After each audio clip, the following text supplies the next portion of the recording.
네, 6월 27일 목요일 기도를 돕는 그 사랑 매일 묵상 시작하겠습니다. 오늘은 시편 52편 1절에서 5절입니다. 시편 52편은 이 부제가 제목이 붙어 있는데 제목이 좀 이렇게 독특한 시죠. 다윗의 마스길이라고 되어 있고 마스길은 그냥 교훈시 뭐 이 정도 됩니다. 에돔인 도액이 사울에게 이르러 다윗이 아히멜렉의 집에 왔다고 그에게 말하던 때에 이렇게 쓴 시라는 거죠. 포악한 자여 네가 어찌하여 할 때 이것은 에돔 사람 도액을 향해서 다윗이 이야기하는 겁니다. 그럼 에돔 사람 도액이 사울에게 다윗이 아히멜렉의 집에 왔다고 이렇게 고자질하던 그때를 얘기합니다. 이게 어떤 사건인지를 좀 알면 좋은데, 악인들이 판을 치는 세상 속에서 이제 다윗이 기도하는 건데, 이 에돔 사람 도액이 이 성전에 가 있었습니다. 그러니까 성전에 왜 갔을까요? 제사 드리러 갔겠죠. 그러니까 예배 드리러 예배당에 갔다고 생각하면 돼요. 그때 사울을 피해서 성전에 도망온 다윗을 봤습니다.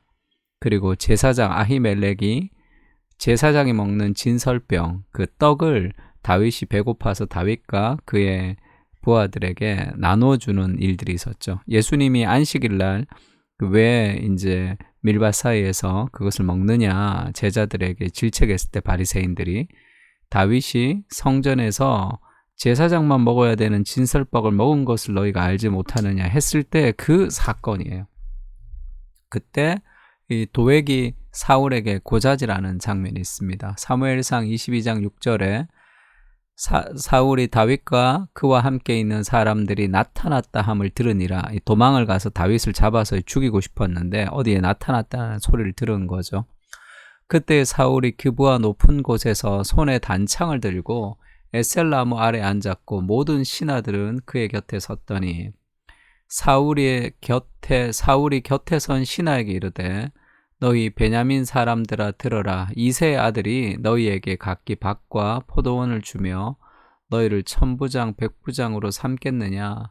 너희가 다 공모하여 나를 대적하며 내 아들이 이새의 아들과 맹약하였으되 내게 고발하는 자가 하나도 없고 나를 위하여 슬퍼하거나 내 아들이 내 신하를 선동하여 오늘이라도 매복하였다가 나를 치려하는 것을 내게 알리는 자가 하나도 없도다 하니 이렇게 얘기를 하니까 그때에 에돔 사람 도액이 사울의 신하 중에 섰는데 대답하여 이르되 이새의 아들이 다윗이죠.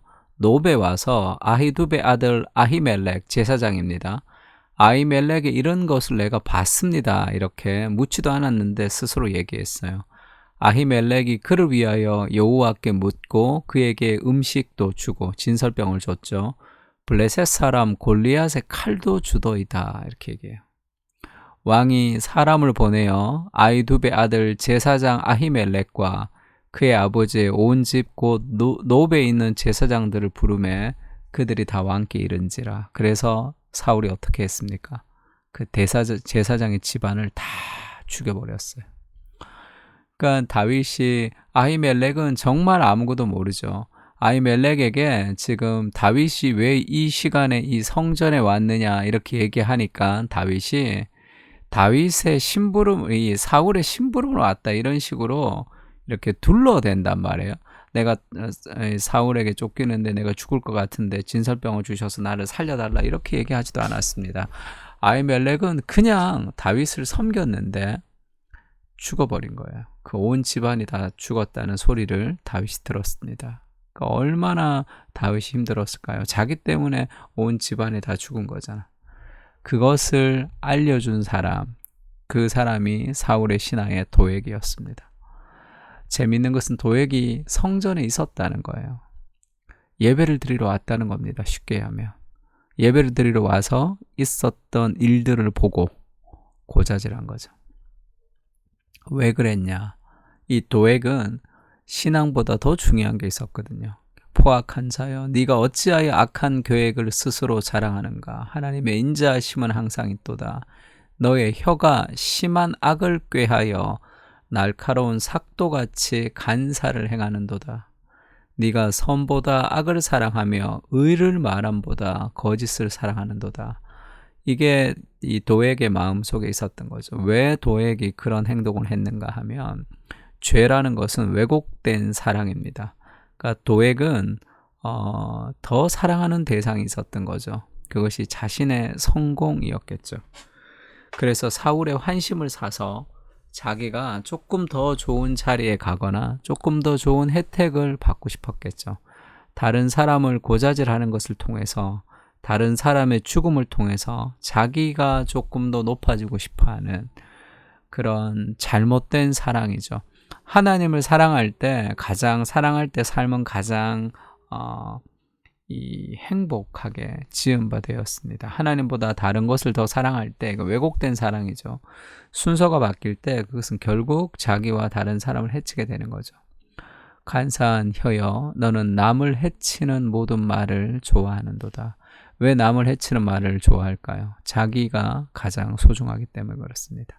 다른 사람이 힘들어지더라도 나 하나 잘 살고 보자라는 그런 마음을 가지고 있는 왜곡된 자기 사랑을 가지고 있었던 존재가 도액이었죠.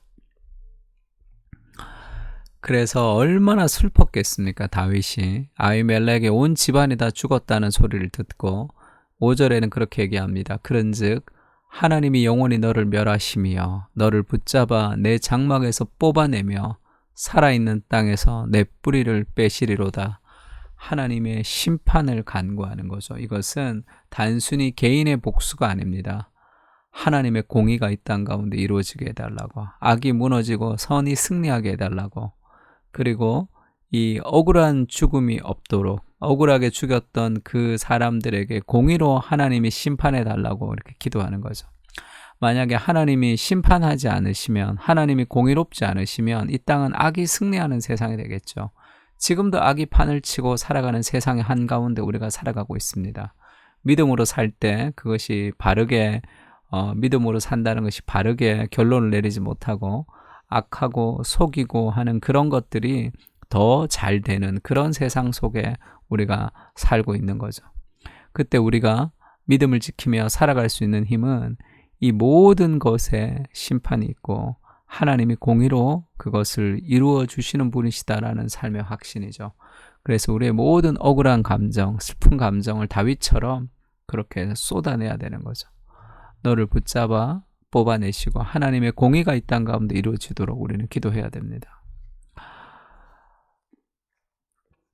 우리가 로마서 12장 19절에 보면 바울이 그렇게 얘기하죠. 내 사랑하는 자들아 너희가 친히 원수를 갚지 말고 하나님의 진노하심에 맡기라. 하나님이 심판자이시니까. 기록되었을 때 원수 갚는 것이 내게 있으니, 그러니까 하나님께 있으니 내가 갚으리라고 주께서 말씀하시니라.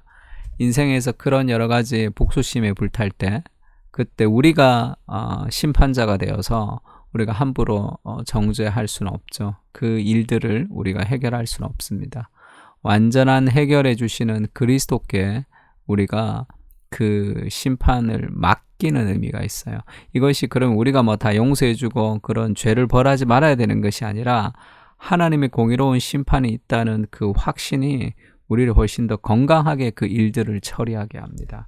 안 그러면 개인의 복수를 이제 행할 때가 있죠. 내가 한 대 맞았는데 2대 때릴 때도 있고 막 그렇습니다. 그래서 원수 갚는 것이 하나님께 있다라는 확신을 가질 때 우리는 이 땅에 악이 판을 치는 세상 속에서도 흔들리거나 너무 큰 분노 가운데 우리가 살아가지 않을 수 있는 거죠. 그들은 회개하지 않으면 반드시 멸망하게 될 것입니다. 그것이 하나님의 공의로운 심판이 있기 때문이죠. 우리가 예수님을 묵상할 때 어떤 예수님을 묵상하면 좋으냐면 이 계시록의 예수님은 그가 피 뿌린 옷을 입었는데 그 이름은 하나님의 말씀이라 칭하더라. 그러니까 피를 뿌린 옷을 입었어요. 하늘에 있는 군대들이 희고 깨끗한 세마포 옷을 입고 백마를 타고 그를 따르더라. 예수님을 얘기합니다. 그의 입에서 예리한 검이 나오니 그것으로 만국을 치겠고 친히 그들을 철장으로 다스리며 또 친히 하나님 곧 전능하신 이의 맹렬한 진노의 포도주 틀을 밟겠고 그 옷과 다리에 이름을 쓴 것이 있으니 만왕의 왕이요 만주의 주라 하였더라. 지금 계시록 19장에 나오는 지금 이 예수님은 마지막에 심판주로 오시는 그리스도죠. 만약에 그리스도께서 이 땅을 심판하지 아니하시면, 공의로 통치하지 아니하시면 이 땅에 수많은 억울하고 고통하는 사람들의 눈물을 씻어줄 수가 없습니다. 우리가 힘들지만 악이 판을 치는 세상 속에 믿음을 지키며 우리가 살아가야 되는 이유는 반드시 그리스도의 심판, 반드시 그리스도의 공의가 이 땅 가운데 있기 때문이죠. 그것을 기도해야 돼요. 하나님, 이 세상 가운데 하나님의 공의가 이루어지게 해주십시오. 그리고 마지막 날에 완전한 하나님의 공의가 아름답게 이루어질 줄을 믿고 오늘을 살아갈 수 있게 해주십시오. 그렇게 이 고통하는 세상 속에 악한 도액 같은 사람을 만날 때 우리가 믿음으로 살아갈 수 있는 힘이 그리스도의 심판에 있습니다. 악인들이 승리하는 것 같은 세상을 살아갑니다. 믿음으로 살아가면 늘 패배하는 것 같은 느낌이 듭니다. 그러나 주님, 믿음이 반드시 승리한다는 사실을 기억하게 하시고 믿음으로 걸어가게 하여 주시옵소서. 정의의 하나님, 심판의 하나님, 악을 갚아주시고 이 땅에 하나님의 공의가 바로 설 수 있도록 인도해 주시옵소서. 우리의 모든 억울함을 주님께 토로하며 소망 가운데 신뢰하며 오늘을 견디게 하옵소서. 아멘. 우리 시편 52편을 가지고 다 같이 기도하겠습니다.